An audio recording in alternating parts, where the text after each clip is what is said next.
തിരുവനന്തപുരം നെയ്യാർ ഡാമിന് സമീപം കാട്ടുപോത്തിന്റെ ആക്രമണത്തിൽ വനംവകുപ്പ് ജീവനക്കാരന് പരിക്ക്. RRT ഡെപ്യൂട്ടി റേഞ്ച് ഫോറസ്റ്റർ അനിലിനാണ് പരിക്കേറ്റത്. അലക്സ് റാം മുഹമ്മദ് ചേരുന്നുണ്ട് വിവരങ്ങളുമായി. അലക്സ്, ഈ കാട്ടുപോത്ത് ജനവാസ മേഖലയിലാണ് എന്ന് മനസ്സിലാക്കുന്നു. ഈ പരിക്കേറ്റ ഉദ്യോഗസ്ഥന്റെ ആരോഗ്യനില എങ്ങനെ? കാട്ടുപോത്തിനെ തുരത്താൻ കഴിഞ്ഞോ?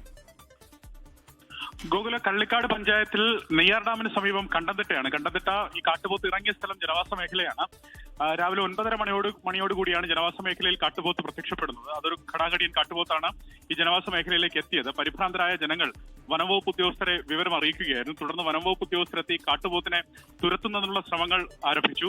അങ്ങനെ തുരത്തുന്നുള്ള ശ്രമത്തിനിടെയാണ് ഒരു വനംവകുപ്പ് ജീവനക്കാരന് ഗുരുതരമായി പരിക്കേറ്റത്. കാട്ടുപോത്ത് ഇയാളെ ആക്രമിക്കുകയായിരുന്നു. കാട്ടുപോത്ത് ഇയാളുടെ പിന്നിൽ കുത്തുകയായിരുന്നു. പിന്നിൽ, അതായത് മുതുകിലടക്കം ഈ കാട്ടുപോത്ത് കുത്തിയ മുറിവുണ്ട്. അത്തരത്തിൽ ഗുരുതരമായി പരിക്കേറ്റത് RRT ഡെപ്യൂട്ടി ഫോറസ്റ്റ് ഓഫീസർ അനിലിനാണ്. അനിലിനെ നെയ്യാർ ഡാമിലെ കുടുംബാരോഗ്യ കേന്ദ്രത്തിൽ ആദ്യം പ്രവേശിപ്പിച്ചു.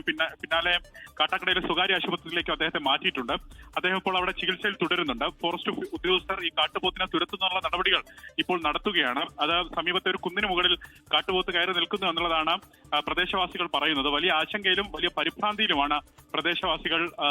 പെട്ടെന്ന് തന്നെ ഇതിനുള്ള നടപടി, അതായത് ജനവാസ മേഖലയിൽ ഒരുപാട് കുടുംബങ്ങൾ, കുട്ടികളടക്കമുള്ള ഒരു മേഖലയാണ്. ആ മേഖലയിൽ ഇത്തരത്തിൽ വന്യജീവി സംഘർഷം ഉണ്ടായാൽ അത് ഉദ്ദേശിക്കുന്ന തലത്തിൽ നിൽക്കില്ല എന്നാണ് ജനങ്ങൾ തന്നെ പറയുന്നത്. അതിനാൽ കർശനമായ ഇടപെടൽ വേണമെന്ന് അവർ ആവശ്യപ്പെടുന്നുണ്ട്. എന്താണെങ്കിലും കാട്ടുപോത്തിനെ തുരത്തുന്നുള്ള നടപടികൾ പുരോഗമിക്കുകയാണ്. ഇനിയും അത് ജനവാസ മേഖലയിൽ നിന്ന് തുരത്തി ഓടിക്കാൻ സാധിച്ചിട്ടില്ല. ഗോകുൽ, തിരുവനന്തപുരത്ത് നെയ്യാർ ഡാമിന് സമീപത്താണ് ഈ കാട്ടുപോത്തിന്റെ സാന്നിധ്യം. നാട്ടുകാർക്ക് ഭീഷണിയാവുന്നത് അതിനെ തുരത്താൻ പോയ ഫോറസ്റ്റർക്കാണ്, ഡെപ്യൂട്ടി റേഞ്ച് ഫോറസ്റ്റർക്കാണ് കാട്ടുപോത്തിന്റെ ഇടിയേറ്റ് ഗുരുതരമായി പരിക്കേറ്റിരിക്കുന്നത്. അലക്സ് റാം മുഹമ്മദാണ് വിവരങ്ങൾ നൽകിയത്.